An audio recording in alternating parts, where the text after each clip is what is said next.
Hello everyone, and welcome back to Wildermyth and the saga of the Green Dawn heroes, who have now aged quite a bit as we enter chapter 2 of their adventures and continue to do battle against the Ulstrix, the mysterious leader of the Gorgons, who is apparently seeking out a mythical spear that our human legends happen to know where it's hiding, somewhere at the Boarcast altar.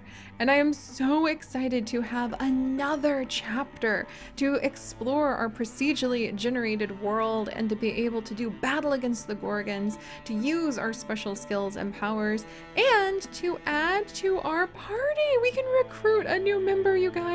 Somebody at Spearboat wishes to join the Green Dawn. How freaking cool would that be? I am so excited to see where this next chapter will take us, and I'm also very nervous because we have taken some damage in the last chapter. Kitty actually lost her arm last time, and I was wondering what she would replace it with, and the answer is a wolf arm, because she is indeed wolf touched, which is just freaking amazing. So she can't use her bow anymore, so we crafted her very special new bow that I am very happy to very happy to have for her. So she's actually, yeah, she can't use her farm bow anymore, unfortunately. But we did get her the Sparrow's Dart, a custom crossbow that we crafted up for her last time, and I really love it. A powerful crossbow etched with carvings of small angry birds. We got to name it, we got to name the description, which is just so freaking cool. And I love how she is wearing the silverbark ring, possibly on her arm that is now part wolf. But that is the ring that gives her more block protection, and it's also the ring that her beloved Hazel proposed to her with, which I think is amazing. And Hazel is here with Hazel's Gaze, the new two-handed mythical great axe that we actually created for her. And I freaking love everything that she has got on her right now. Just look at her, she looks amazing for someone who's now 36.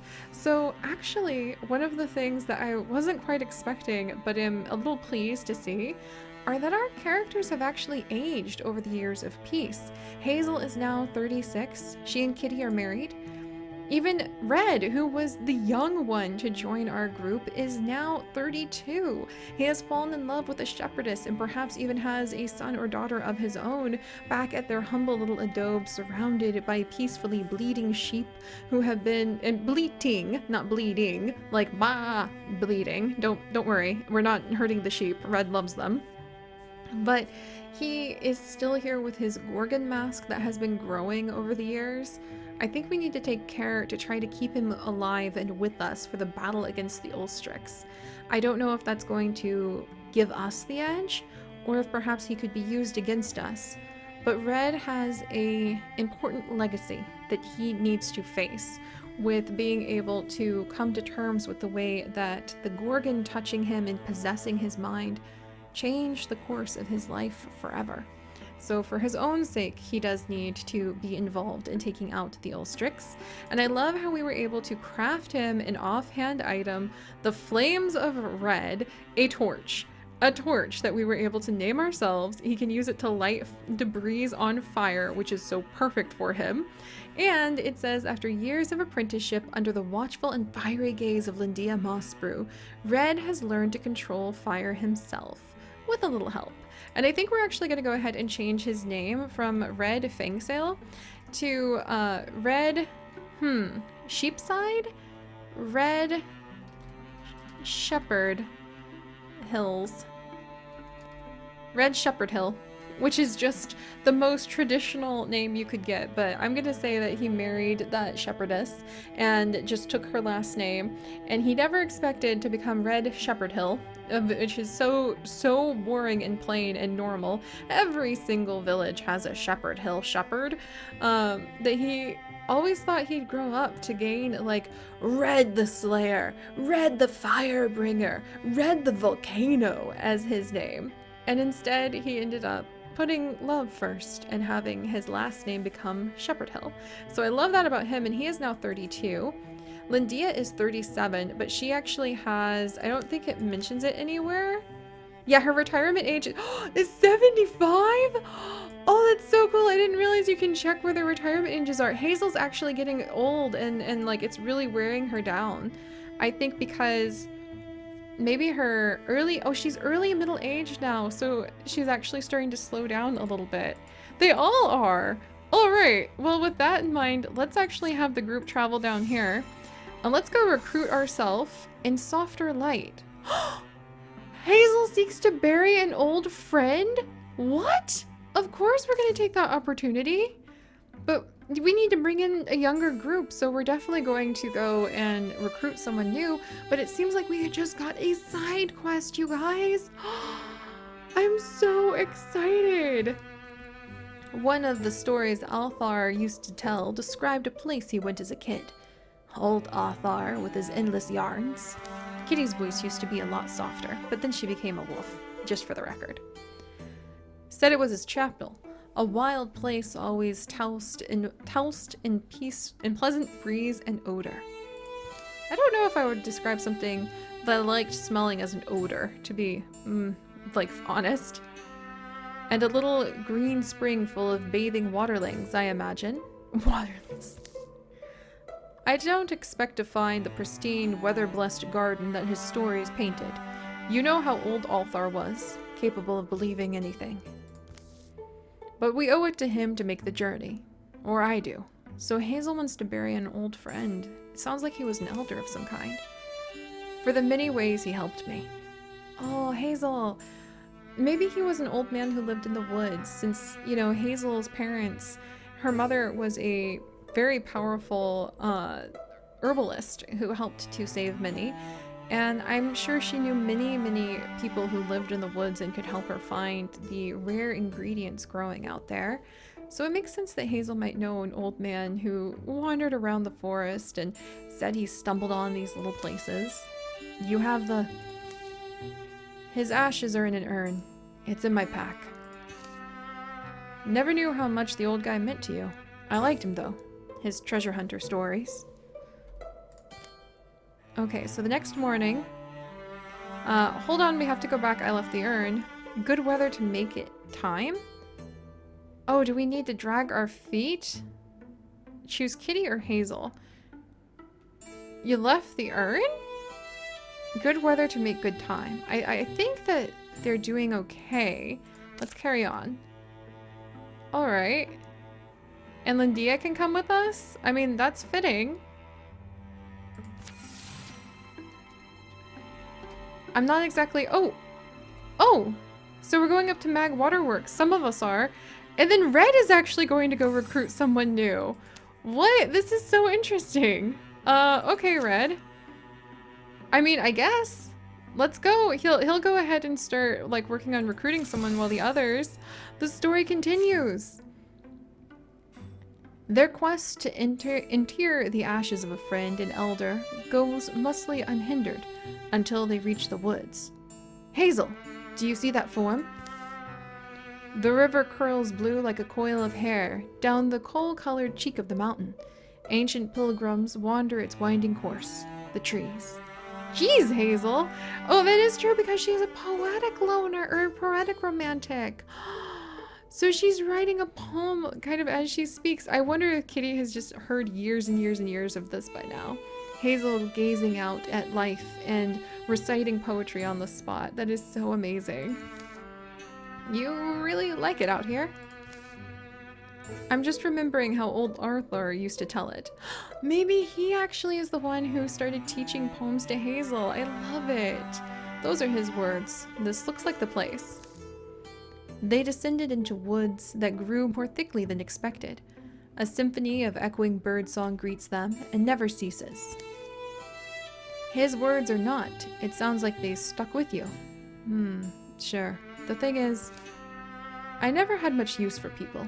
Didn't like how easily one neighbor gets turned against the other. At one point, I stopped trusting anyone. But Arthur was so much older, and yet the hope and human fondness in his eyes. I think it kept me from sinking. Hold up, Hazel. There's Draven. Not in old Arthur's special area. They've been stalking us for some time. Oh, Hazel, you knew? It's not many of them, from what I can tell. If it's Draven, they'll hit us when we're not ready. Let's get this over with. We're here to bury Arthur. More honor to pass in peace if we can. Let's try ignoring them to pass in peace, because the world is full of encroaching dangers and we don't have the full group with us. Hello, Drav? Are you there? We wish only to honor our dead. Oh, there they are! Please let us pass. We'll bury his ashes by the river and we'll go. Oh boy. Drav, if you don't answer me, I'll assume you're letting us pass. Hazel! You really think they can understand you? Why not? If I was a Drav, knowing human speak would be a useful skill. She's gained a lot in wisdom over her years, and that's an extremely poetic way. She's here, even though she is our main fighter, on a mission of peace for the sake of her old friend. How amazing. Luckily, or by some deeper influence, Hazel and Kitty made it to the river without incident. Whoa! Okay. Bury Arthur. Can we add Lindia? No, just these two. Okay. And then, like, that's the burial. Oh wow, cool. I mean, not 100% cool because we're kind of burying her friend, but still. And also, I don't think Lindia needs to be there, so I'm gonna have her start traveling down to the town to see who Red is recruiting. One last Arden class, the Bookish Snark? I love her. I don't know why, but I straight up love her. Oh my gosh. Okay, let's look at her stats before I just decide that we are so freaking getting her. But she has, so potency is the power of her magic attacks, and it is not very high right now. But she has pretty good melee accuracy. She has a little bit of stunt damage. She has some charisma. How much favored by others? Your charisma is how much you're favored by fate too? And because she's young and human, she has a boost. Let's see. And then she has tenacity from her upbringing. Oh my gosh. Let's look at her personality. So she's extremely snarky. She's bookish. She's a leader. She's a little bit romantic, but not really. And she's actually very calm, so she's not very hot-headed, she's not very greedy, she's not a coward or a goofball, so she takes things kind of seriously, and she's a bit brave. And she's not very poetic, so I think she's extremely logical and a little bit snarky because people don't follow logic, and if they would just follow the obvious answers, then we wouldn't get in all of these situations. I love her. And I love that she has like 55 on leadership. I'm gonna say that that is actually from her, wanting to solve the mysteries. I actually think that she's going to get involved because she has been researching some of the legends and rumors and the lore of what's been going on with the Ulstrix herself. She has begun putting together the pieces of the mythical puzzle on her own. I love her so much. So let's look at her history. One lass, whose name we will probably change, grew up in a secluded village where people lived to impossible ages, their hair, beards, and stories unbelievably long. She used to go to a mountain 3 or 4 times per year to honor her dead parents. She has no parents! Oh my gosh! As time passed, she made the pilgrimage less and less. Suspicious of a particular member of the company, she stuck around to prove her hunch correct. So I wonder if she's lived in a village where they've been holding on to the ancient legends related, ironically, to the Ulstrix for so long, and her parents perhaps died maybe when the Ulstrix showed up 10 years ago when she was only, well, it was about 9 years ago, when she was 16. She came into adulthood as her parents tried to use the knowledge that they protected about the Gorgons to like save some people, and they were taken out by the Gorgons. So the Gorgons killed her parents, and she has taken up their position at researching all of this ancient legendary lore that was meant to be passed on to prevent this. And it's made her very snarky because she feels like people don't listen to the obvious signs. And she's creative, distant, and she has integrity. We are so keeping her. Are you kidding me? She is amazing. And we're gonna go ahead and name her, I want to keep her last name Rinless? Rin? I kind of like the name Rin a lot. So Rin Lass? Ardenclast. Okay, Rin Ardenclast. Rinley? Rinley? Rinla? Rinley. You know, Rinlai Ardenclast. Oh, I like that one. Alright, so Winlai Ardenclast. Oh my gosh. We're keeping her. We are so keeping her. Recruit. Look at her. And then Rinlai ran headlong into the Gorgons, pitchfork whirling like a whirlwind. It would have been hilarious if it wasn't... Oh, she does not look happy about this. Hey, don't get me wrong. I was worried about you. I could tell. You ran off and yelled, "Oh no, they're going to eat Rinlai," in a very supportive fashion. Oh wow, Rinlai, she is very snarky. How many were there? 2, maybe 3?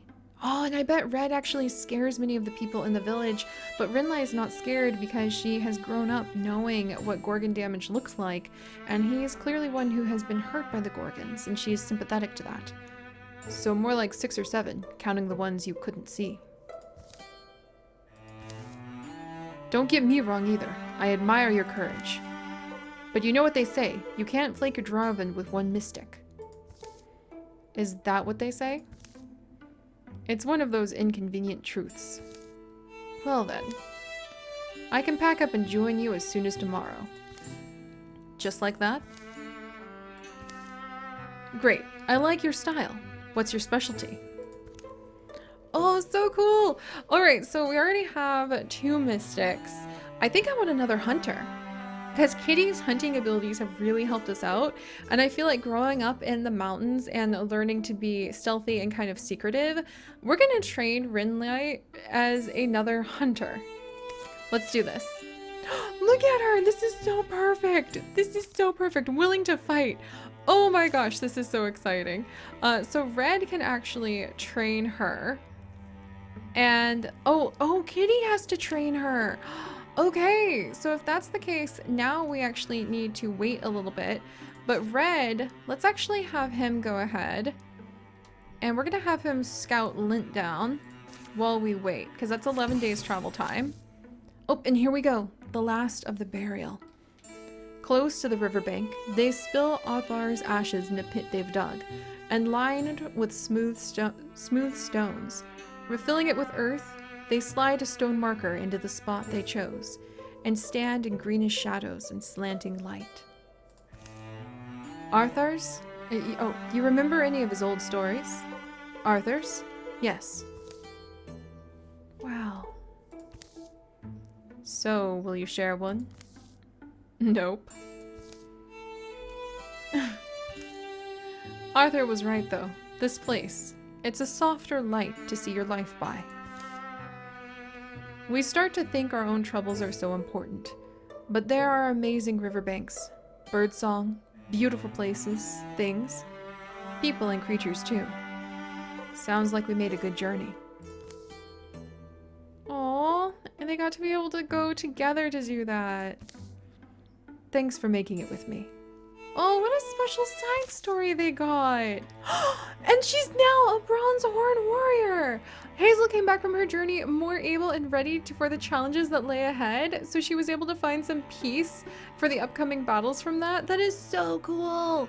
She can either be Snake Strike. Hazel will counterattack after a successful melee dodge if a melee weapon is equipped, or Battle Dance attacking and attack actions only cost Hazel 1 action. Battle Dance sounds so cool. Or Sentinel replaces Guardian. The warrior leaps up 2 tiles in order to intercept foes who pass nearby, performing a reaction strike and stopping their movement. Those both sound so cool. Oh my gosh. Intercepting foes who pass nearby? That sounds like Hazel all the way to protect her friends. We're going with Sentinel. Whoa. Okay, guys. This is turning out so awesome, and we literally just started. I cannot wait to train our new recruit with Kitty. I can't wait to do some scouting. I can't wait to see where their stories are going to go from here. So if you guys would like to join us on this and literally thousands more adventures, do please consider subscribing. But most importantly, my friends, stay curious, and I'll see you next time. Bye-bye.